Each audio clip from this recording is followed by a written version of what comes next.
All right, good news there, Chris. Thanks. Double trouble. That's what my mom used to call our dogs when we got two of them, because they get into more trouble when there's two of them. But Misty Fry is going to tell us how you should properly introduce another dog in the family. And a stomach rub normally works, like that one there. Continuing our theme of pet adoption, we're talking about how to effectively introduce a new dog into your family that already has a dog. We'll be right back. All right, well, usually this happens after you get one dog, you need another, right? Oh, yeah. Add it to your family. Misty Fry joins us this morning to talk about adding to the dog family, and it's definitely a process. Oh yeah, and the more you're prepared right at first, the more you do your homework and get things set up before a new dog comes, the better off you're going to be. And that goes for if you're just bringing a new dog into an empty house, it's going to be the first dog that you guys have, as well as when you start bringing in multiple dogs. Think about it like if your parents chose all your friends in college and where you're going to live and everything, you might not be happy with all of that. So, when you have a resident dog that's used to living there and you go and choose another dog, things might not get along. Right, or they may get along too well and decide to tear into the trash in the garage. Absolutely, yeah, they could be, like you said earlier, double trouble. Yes. But when you bring a new dog in the house, management is huge. The first 2 weeks are critical. If everybody can get along for the first 2 weeks, you're going to be set up for success down the road.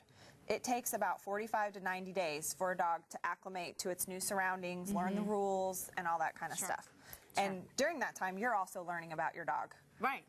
And how it responds or doesn't respond. That's right. That's right. Of course, you want to make sure that, the proper introduction, you don't want fur flying anywhere, right? No. And I always recommend that you use a crate. I call it crate and rotate. So the new dog should be used to being in a crate. Your old dog should be crate trained as well. And they can take turns being in the crate and then being out of the crate. So they can smell around and get to know where, all the smells without actually meeting, so that you don't have a chance for a fight. What is your deal? Rosie, she thinks you're adding another dog to the family, and she is having all sorts of what are you talking trouble about, this morning. Mom? Yeah, no more dogs added to the family. So what? Crate and rotate. And then they can get a chance to see each other, smell each other, but they don't have to actually meet. And so you can kind of see how they're going to react to each other without having a chance for a fight. The other thing is potty training. You have to assume that your dog's not potty trained. Right. So even if they're an adult dog. So using the crate is going to help with that. Using the crate also prevents destructive behavior. Yes. So puppy proofing your house is going to be important. Yes. Picking up wires, cords, anything on the floor. You can crawl around and check for, just like you do when there's a kid, a toddler in the house. Check for stuff that you don't want the dog to eat. Put your shoes away, shut your closets. Little things like that can prevent destructive behavior. Is there ever any kind of behavior between the two dogs where you say this is just not going to be a good fit? If they have a fight right off the bat, usually the prognosis isn't very good. Female dogs tend to fight worse. Really?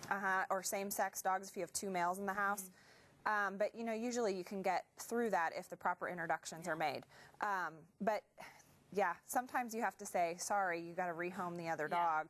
But a lot of times if it works out just great. People don't call me because their dogs get along fine. They call me because they're having a problem. So if you take all these precautions first, then you won't have to get into the fighting and whatnot. All right. Well, we certainly appreciate those tips this morning. Rosie was in the midst of a really good belly rub right before this, and apparently she started hearing about maybe Mom adding new dogs to the family and didn't like to hear that. So. More information on our website, ozarksfirst.com, of course. And Rob, do you ever have, Chris, do you have trouble with the cats not getting along with each other? Whew, man, I don't think I have enough time to talk about how long it actually took for Frost and Storm to get together, but I was actually talking to Misty about that when I first got my one cat, and it was fantastic. Kept them in separate rooms, and one could actually smell the other one, and it took about 6 weeks, and now you cannot separate them. Shannon's seen proof of that. You really can't separate these two cats. So again, it can work out, even though sometimes it may be a little bit rough off the start, but patience, I think, would be key.